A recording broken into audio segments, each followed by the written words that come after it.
తెలంగాణలో బీఆర్ఎస్ పని అయిపోయిందా? బీఆర్ఎస్ కు ప్రత్యామ్నాయంగా బీజేపీ. ఉత్తర తెలంగాణలో 3వ స్థానంలో బీఆర్ఎస్. తెలంగాణలో బీఆర్ఎస్ పని అయిపోయింది అన్న ప్రచారం విస్తృతంగా జరుగుతోంది. ఒక్క గ్రేటర్లో మినహా ఆ పార్టీ పెద్దగా ప్రభావం చూపించలేదు. ఇతర చోట్ల బీజేపీ బాగా బలపడింది. కొన్ని వ్యూహాత్మక తప్పిదాల వల్ల బీజేపీ కాస్త వెనుకబడింది, కానీ ఇంకా మెరుగైన ఫలితాలు సాధించే అవకాశము ఉండేది. ఇటీవల ఎన్నికల ఫలితాలను చూస్తే భారతీయ జనతా పార్టీకి ఇప్పుడు తెలంగాణలో పేస్ వచ్చింది.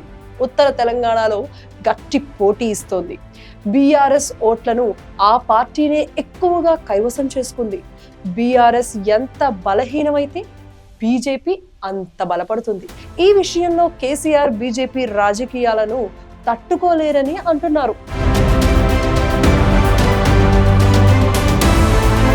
కేటీఆర్ కు పార్టీ నడిపే సామర్థ్యం లేదని రాజకీయ వర్గాలు అంచనా వేస్తున్నాయి.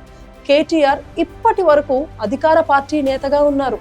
ప్రతిపక్ష నేతగా కేటీఆర్ ఇంతవరకు పనిచేయలేదు. ఆయన పార్టీని నడపడం, రేవంత్ నుంచి ఎదురయ్యే సవాళ్లను ఎదుర్కోవడం చిన్న విషయం కాదు. బీజేపీ నుంచి ఎదురయ్యే సవాళ్లను ఆయన అధిగమించలేరు.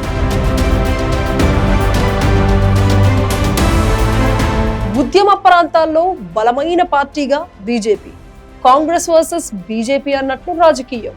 పార్టీని నిలుపుకోవడం బీఆర్ఎస్ చీఫ్ కు కష్టమే.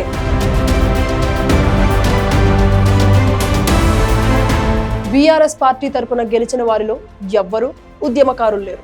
కేసీఆర్ అంటే పడిపోయే వీరాభిమానులు లేరు. ఉన్న వాళ్ళంతా బంగారు తెలంగాణ బ్యాచ్.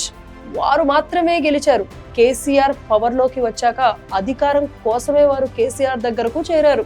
వారిలో నియోజకవర్గ అభివృద్ధి కోసం కాంగ్రెస్ పార్టీలో చేరే ఎమ్మెల్యేల సంఖ్య తక్కువ ఉండదని భావిస్తున్నారు.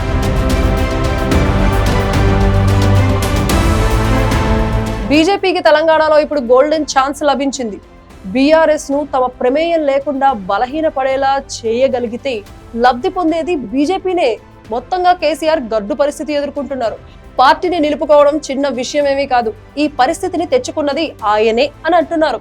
సరైన సమయం చూసి రాజకీయాలు చేయడంలో బీజేపీ హైకమాండ్ ను మించిన వారు లేరు. అందుకే ఇప్పుడు ఆ పార్టీ తెలంగాణలో ఎలాంటి రాజకీయ వ్యూహం అమలు చేయబోతోంది అనేది ఆసక్తికరంగా మారింది. రెండు జాతీయ పార్టీల మధ్య నలిగిపోతున్న కేసీఆర్, తెలంగాణ అధికార పార్టీ కాంగ్రెస్, కేంద్ర అధికార పార్టీ బీజేపీ, రెండింటిలో ఒక్కదానికి సరెండర్ అయినా పార్టీ ఉనికి కష్టమే.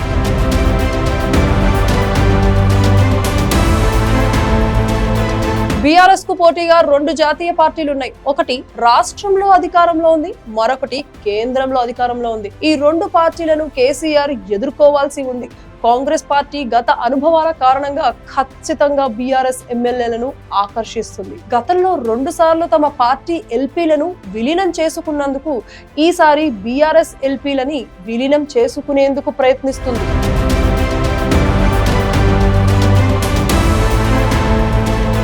మళ్లీ అభివృద్ధి కోసం అధికార పార్టీ అనే కాన్సెప్ట్ ఎంచుకోరని ఏమీ లేదు. అదే సమయంలో బీజేపీ కూడా తన వంతు ప్రయత్నం చేస్తూ ఎమ్మెల్యేలను కాపాడుకోవడం తలకు మించిన భారమే అవుతుంది.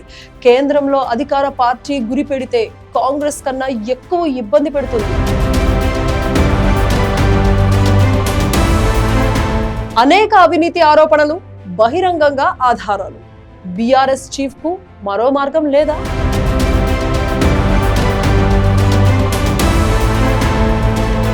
ఎంత బలమైన పార్టీ అయినా రెండు జాతీయ పార్టీలతో పోరాడడం అంటే కేసీఆర్ కు బీఆర్ఎస్ కు అంత తేలిక కాదు. ఎందుకంటే 10 ఏళ్ల పాటు అధికారంలో ఉండడం వల్ల అనేక రకాలైన ఆరోపణల లగేజీ మోసుకొని తిరగాల్సి వస్తుంది. సీఎం గా ఉండటం వల్ల ఢిల్లీ లిక్కర్ స్కామ్ లో కవిత అరెస్ట్ కాకుండా తప్పించుకోగలిగారు అని చెప్పుకున్నారు. కానీ ఇప్పుడు పవర్ పోయింది. ఇప్పుడు నిస్సహాయంగా చూస్తూ ఉండాల్సిందే. రాష్ట్ర ప్రభుత్వం చేసే విచారణల వల్ల మరింత టెన్షన్ ఎదుర్కోవాలి.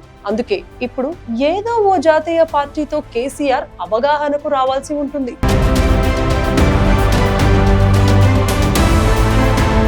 ఎన్డీఏలో చేరేందుకు కేసీఆర్ ప్రయత్నించారని స్వయంగా మోదీ చెప్పారు. ఆయనను చేర్చుకునేది లేదని, ఇది తన గ్యారంటీ అని ఎన్నికల ప్రచారంలో కూడా ప్రకటించారు. ముందస్తు అవగాహన ఉన్నందువల్ల బీజేపీతో కలవచ్చు, కానీ ఆ పార్టీ బీఆర్ఎస్ ను బలహీనం చేయకుండా ఉంటుందనుకోవడం భ్రమ. కాకపోతే కేసుల నుంచి, విచారణల నుంచి కాస్త ఉపశమనం లభించవచ్చు.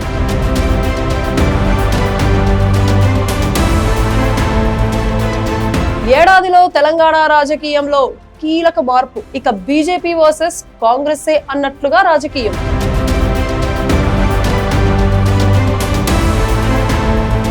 నిన్న మొన్నటిదాకా బీఆర్ఎస్ కు 2 ఛాన్సులు ఉన్నాయి.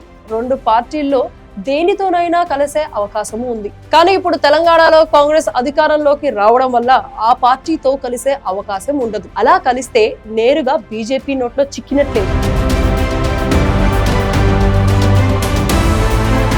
కేసీఆర్ కు ఇప్పుడు 2 ఆప్షన్స్ ఉన్నాయని, అందులో ఒకటి ఒంటరిగా 2 జాతీయ పార్టీలతో ఫైట్ చేయడం, రెండోది బీజేపీతో కలవడం. 2 ఆప్షన్లను కూడా 2 వైపులా పదునున్న కత్తుల్లాంటివే. ఏది చేసినా పార్టీని బతికించుకోవడం కష్టం. బీజేపీ పంచన చేరాలి లేదా బీజేపీ నోట్లో చిక్కాలి. అందుకే తెలంగాణలో రాబోయే రాజకీయం అంతా బీజేపీ వర్సెస్ కాంగ్రెస్ అనే నిశ్చిత అభిప్రాయం ఏర్పడుతోంది.